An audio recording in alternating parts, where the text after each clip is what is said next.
దీపావళి పండగ ముందే జీఎస్టీ సంస్కరణలను అమలు చేసే ఆలోచనలో ఉంది కేంద్ర ప్రభుత్వం. సెప్టెంబర్ 5 అర్ధరాత్రి నుంచి సవరించిన జీఎస్టీ స్లాబ్లు అమల్లోకి వచ్చే అవకాశం ఉంది. దీపావళి వరకు ఆగాల్సిన అవసరం లేదంటున్నాయి కేంద్ర ప్రభుత్వ వర్గాలు. కాసేపట్లో ఆర్థిక మంత్రి నిర్మలా సీతారామన్ అధ్యక్షతన జీఎస్టీ కౌన్సిల్ సమావేశం జరగనుంది. 2 రోజులు ఈ సమావేశాలు కొనసాగనున్నాయి. ఇందులో కీలక నిర్ణయం తీసుకోనుంది కేంద్రం. 12-28% స్లాబులు రద్దు చేసి 5-18% స్లాబ్లే ఉంచే అవకాశం ఉంది.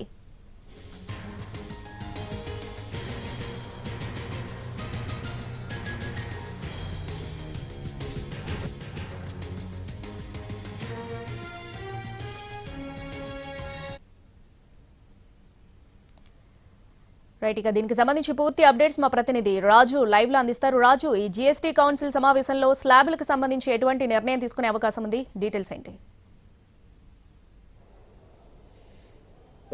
శ్రావణి, ఈ రోజు రేపు 2 రోజుల పాటు ఢిల్లీలో జీఎస్టీ కౌన్సిల్ సమావేశం జరగబోతుంది. ఈ సమావేశం 56వ కౌన్సిల్ సమావేశంగా చెప్పుకోవచ్చు.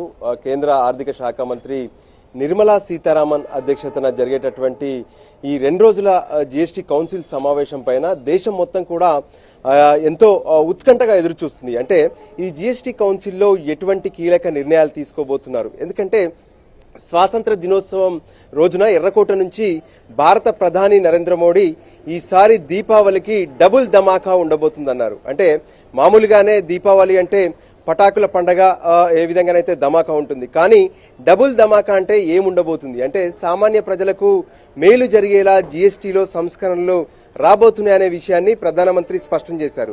సో దానికి అనుగుణంగానే జీఎస్టీకి సంబంధించినటువంటి అంశంలో రేషనలైజేషన్ చేసేందుకు ప్రత్యేకంగా ఈ 2 రోజుల పాటు చర్చలు జరగబోతున్నాయి. అంతేకాదు, ఏదైతే ఎల్లుండి అర్ధరాత్రి నుంచే జీఎస్టీ కౌన్సిల్లో తీసుకునేటటువంటి నిర్ణయాలను అమలు చేయబోతున్నారు. వాస్తవానికి 2017 నుంచి ఎప్పుడైతే జీఎస్టీని కేంద్రం ప్రతిపాదించిందో ఆనాటి నుంచి మొత్తం 4 స్లాబులు ఉన్నాయి జీఎస్టీకి సంబంధించినటువంటి అంశంలో.